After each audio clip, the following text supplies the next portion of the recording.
Welcome back. Today we are talking about 15 the Devil, and before I show you the card, I want to let you know that I think it looks absurd as well, but in order to satiate the terms of service and not break any community guidelines, I had to temporarily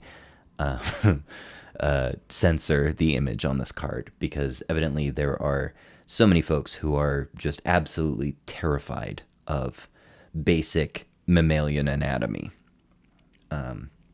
and absolutely cannot handle seeing them, even if it's just a pictorial representation. Anyway, I'm not throwing shade. This is 15 the Devil. It does look really dumb, doesn't it? Anyway, I wanted to make sure that everybody knew that this is temporary because my plan is to take this deck, the Marseille deck that I have been using and showing you, and give it away at the end of the series because I don't need it and I don't particularly want it. I don't connect with the images in the way that I connected with my Waite Smith deck or with my current favorite deck, which is the Sephiroth deck, which you can get as the Spheres of Heaven. This particular packaging is no longer available. But I digress. That's something I will properly announce at the end of the series. What Sallie Nichols wants us to think of, is that 15 the Devil, she uses the framework of the Christian devil to explore the idea of both corruption and the shadow, which if you do not know what I'm talking about when I say the shadow, go back and watch the video about One the Magician, where I spend some time talking about the shadow. And I'm going to reiterate the point that Sallie Nichols made in that chapter about One the Magician, where she says that the devil is a signifier or a symbol of humanity's shadow, which I interpret as the shadow of the collective unconscious. And I think we have a very, very clear demonstration of what happens when you shine a light on that shadow in what has happened, especially in America, but I think also globally in the last 7 years. Because specifically in America, that's when we realized that, I shouldn't say we, because our BIPOC friends have been constantly inundated with this knowledge since they were born, and for centuries. But it became very clear to all of the white folks that the white left-leaning folks, that there was a lot of racism and sexism and discrimination based on skin color, religion, ethnicity, sexual orientations, gender expression that was just sort of below our radar. It's not something that we were willing to acknowledge or to come to terms with. And a certain election ripped the shade off of that, exposed it to the light, and it became very clear that we had not left any of those things in the past. And that we need to work to move past that, because that is harmful not only to the people who have been experiencing that harm for literal centuries, but also to those of us who have been perpetuating it. That the harm does go both ways. It's not the same level of harm by any means, and it's not the same kind of harm. But if we can start to make reparations and start to move towards a more inclusive, more conscientious society, then we're doing a good thing.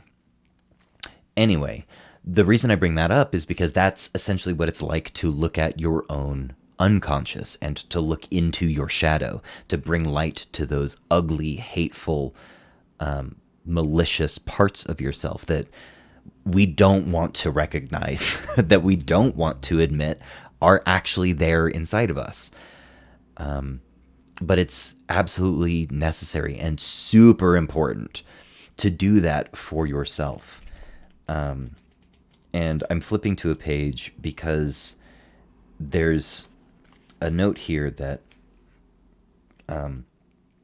is about how Sallie Nichols says that the two figures on either side of the devil remain unaware of their role in the devil's machinations. They can continue to perform their little ritual with no conflicts, no problems, and no growth.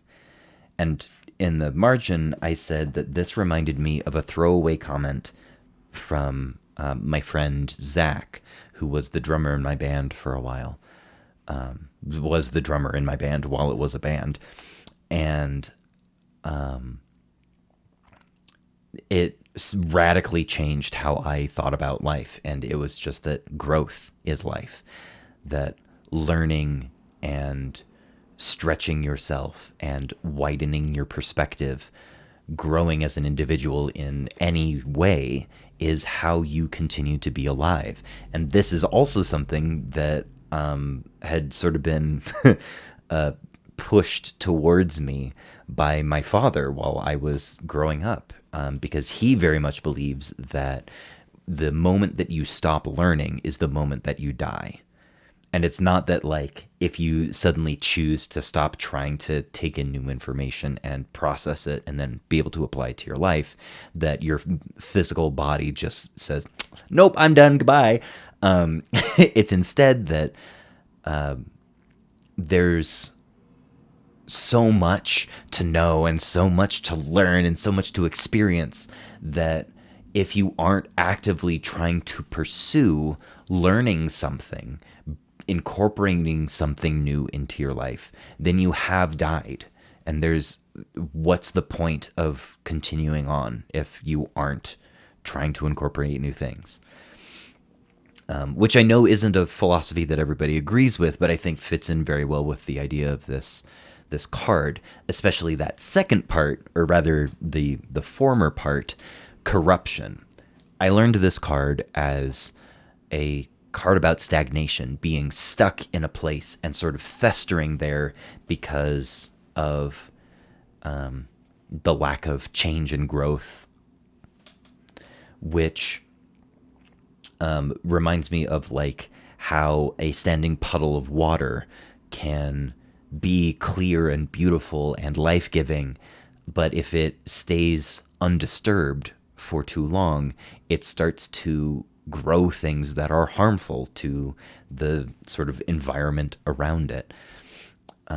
And that, I think, is an interesting metaphor for ourselves, that if we do not sort of look at ourselves and allow ourselves to incorporate our shadow, light up those harmful, hateful, ugly pieces of ourselves and deal with them, then our soul starts to stagnate. Our psyche starts to stagnate. Wow, that's very hard for me to say, and I didn't think it would be. And that, I think, is the worst kind of death. One that is creeping and insidious and changes how you think without your consent. Which does tie into a complaint that I have about Sallie Nichols, which is important for the next card, so I'm going to bring it up now, is that we must remember that Sallie Nichols, before anything else, is an academic. So her idea of chaos, her idea of disruption, her idea of corruption is based through this academic lens, where the intellect is king, where knowledge is power, and that the corruption of the mind is the worst thing an academic can imagine. So, a little bit of cryptic foreshadowing for 16 the Tower. Thank you very much for listening, especially because this turned into a bunch of rants and tirades, but thank you very much, and I will see you in the next one. Okay, love you, bye!